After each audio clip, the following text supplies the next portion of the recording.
स्वामी विवेकानंद जी कहा करते थे कि एकाग्रता ही वो शक्ति है जो साधारण व्यक्ति को असाधारण बना देती है।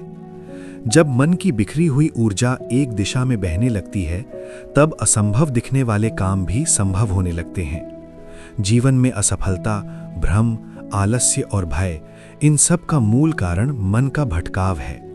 और सफलता, शांति व आत्मविश्वास, इन सब का मूल कारण मन की एकाग्रता। इस नवलेखन में हम स्वामी विवेकानंद जी से जुड़ी 3 प्रेरक कथाओं के माध्यम से समझेंगे कि किस प्रकार मन को इधर-उधर भटकने से रोककर एक लक्ष्य, एक कार्य और एक क्षण में लगाया जा सकता है। ये कहानियां केवल सुनने के लिए नहीं है, बल्कि जीवन में उतारने के लिए हैं। कहानी पहली, खाली पन्ने और भटकता मन। एक शांत सुबह थी। शहर के बीचों बीच बने एक सुंदर पार्क में हरियाली फैली हुई थी। पक्षियों की चहचहाहट, हल्की ठंडी हवा और उगते सूरज की सुनहरी किरणें वातावरण को सजीव बना रही थीं। उसी पार्क की एक बेंच पर स्वामी विवेकानंद जी शांत भाव से बैठे हुए थे। उनका मुख तेजस्वी था, आंखों में गहराई और चेहरे पर अद्भुत शांति। कुछ दूरी पर एक किशोर लड़का बैठा हुआ था। उसके सामने कागजों का ढेर पड़ा था। वो बार बार एक कठिन संस्कृत श्लोक लिखने की कोशिश कर रहा था। लिखते लिखते अचानक रुकता, पन्ने को देखता, माथा से कोड़ता और फिर गुस्से में उस पन्ने को फाड़कर फेंक देता। फिर नया पन्ना निकालता और दोबारा शुरुआत करता। समय बीतता गया। 1 घंटा, फिर 2 घंटे और फिर 3 घंटे। कागजों का ढेर बढ़ता जा रहा था, लेकिन श्लोक सही नहीं लिखा जा पा रहा था। लड़के की आंखों में थकान, चेहरे पर झुंझलाहट और मन में बेचैनी साफ दिखाई दे रही थी। अचानक उसकी नजर स्वामी विवेकानंद जी पर पड़ी। उन्हें देखते ही लड़के के मन में श्रद्धा जागी। वो तुरंत उठा, स्वामी जी के पास गया, साष्टांग प्रणाम किया और बोला, स्वामी जी, मैं पिछले 3 घंटे से इस श्लोक को सही तरह से लिखने की कोशिश कर रहा हूं, लेकिन हर बार कोई ना कोई गलती हो जाती है। हर गलती के बाद मुझे नए पन्ने से शुरुआत करनी पड़ती है। मैं समझ नहीं पा रहा कि मुझसे क्या गलत हो रहा है। स्वामी जी ने प्रेम पूर्वक उसकी ओर देखा और हल्की मुस्कान से बोले, वत्स, गलती तुम्हारे हाथ में नहीं, तुम्हारे ध्यान में है। लड़का थोड़ा चौंका। स्वामी जी ने आगे कहा, साधारण मनुष्य अपनी ऊर्जा का अधिकांश भाग अनावश्यक विचारों, इच्छाओं और आदतों में खर्च कर देता है। परिणाम ये होता है कि जब उसे किसी एक काम पर ध्यान लगाना होता है तो मन उसका साथ नहीं देता। लड़के ने विनम्रता से पूछा, लेकिन स्वामी जी, जब मन बार बार भटकता हो तब ध्यान कैसे लगाया जाए? स्वामी जी ने प्रश्न के उत्तर में प्रश्न किया, जब तुम लिख रहे थे तब क्या तुम्हारा मन कहीं और था? लड़के ने सिर झुकाकर कहा, हाँ गुरुजी, आज छुट्टी का दिन है, मेरे दोस्त खेल रहे होंगे। बार बार वही ख्याल मन में आ रहा था कि मैं यहाँ बैठा हूँ और वे मजे कर रहे हैं। स्वामी जी ने कहा, यही कारण है। अब इन सरल उपायों को समझो।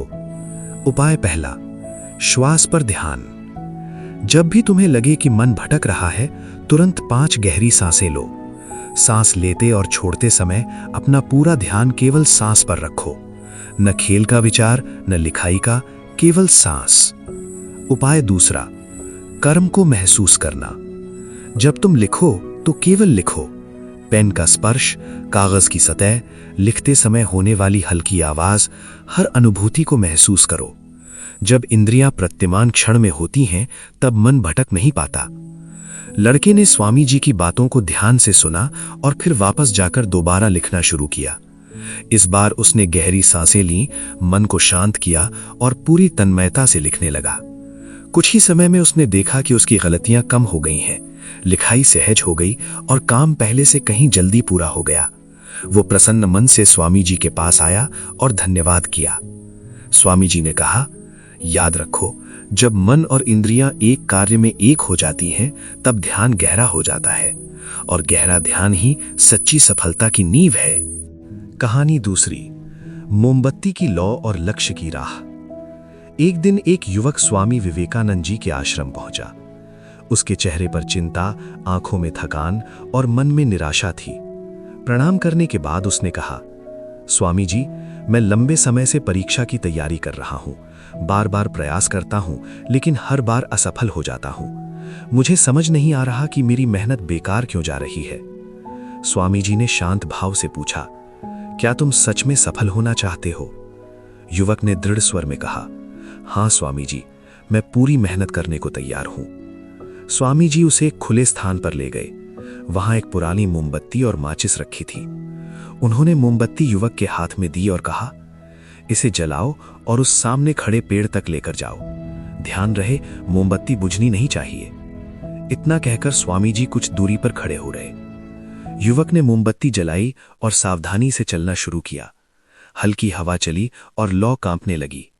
युवक ने हाथ से उसे ढकने की कोशिश की, लेकिन थोड़ी ही देर में लौ बुझ गई। उसने दोबारा मोमबत्ती जलाई, फिर हवा चली और लौ फिर बुझ गई। कई प्रयासों के बाद वो थक कर वापस आ गया। स्वामी जी, मैं असफल हो गया।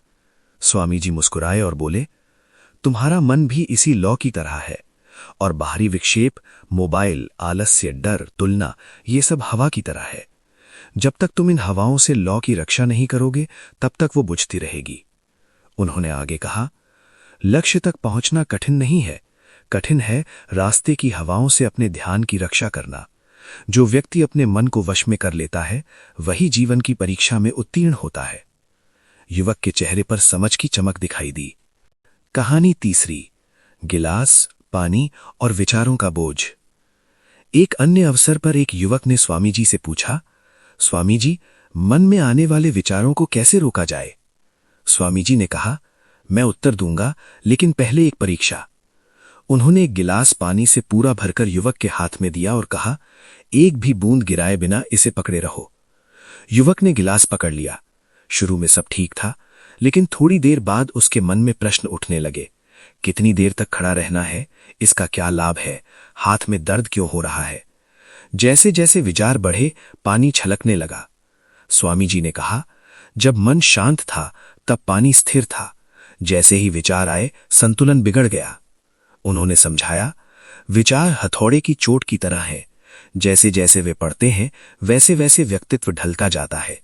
यदि विचार अनियंत्रित हो तो जीवन अस्थिर हो जाता है। फिर उन्होंने युवक को श्वास प्रश्वास पर ध्यान लगाने का अभ्यास कराया। इस बार युवक बिना पानी गिराए खड़ा रहा। स्वामी जी बोले, तुम विचार नहीं हो, तुम उन्हें देखने वाले हो। ये समझ आते ही मन शांत होने लगता है। उपसंहार। दोस्तों, इन तीनों कथाओं का सार एक ही है, एकाग्रता।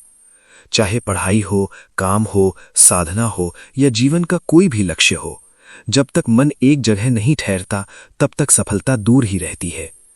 यदि ये कथा आपके जीवन की किसी उलझन को सुलझाती है, तो इसे अपने हृदय में स्थान दीजिए और अभ्यास में लाइए। क्योंकि जैसा स्वामी विवेकानंद जी कहते हैं, मनुष्य वही बनता है जो वो सोचता है।